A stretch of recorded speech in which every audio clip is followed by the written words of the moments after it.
যারা কোম্পানির ওনার্স, যারা বড় বড় পজিশনে আছেন কোম্পানিগুলোতে, তাদেরকে বলছি, আপনি যতই সেলসের টেকনিক শেখান না কেন, আপনার লোকজনরা যদি ফিজিক্যালি অ্যান্ড মেন্টালি ভালো না থাকে, তারা যদি ভালো না থাকে, অ্যাকচুয়ালি সেলসে পারফর্ম করা পসিবল না। সেলসে পারফর্ম করতে হলে এই সময়টাতে অনেক বেশি সাইকোলজিক্যালি মোটিভেটেড থাকতে হয়। অ্যান্ড সাইকোলজিক্যাল মোটিভেশনটা আসে অ্যাকচুয়ালি তার স্যালারিটা কেমন, তার লিভিং স্ট্যান্ডার্ডটা কেমন, তার এক্সপেকটেশন, এই সময়টাতে তার ফ্যামিলি নিয়ে ঢাকা শহরে বা ঢাকার আশেপাশে কোনো শহরে থাকতে গেলে খরচ কেমন, তার সাথে অ্যাডজাস্ট করা যায় কিনা।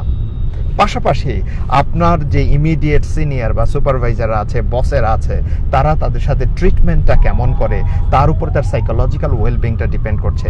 সো সে মেন্টালি সাইকোলজিক্যালি যদি ভালো না থাকে, সে ভালো পারফর্ম করতে পারবে না। সো এই দিকে নজর দেওয়া উচিত আমি মনে করি, এবং এইটাতে যদি নজর দেন, লাভ আপনাদের।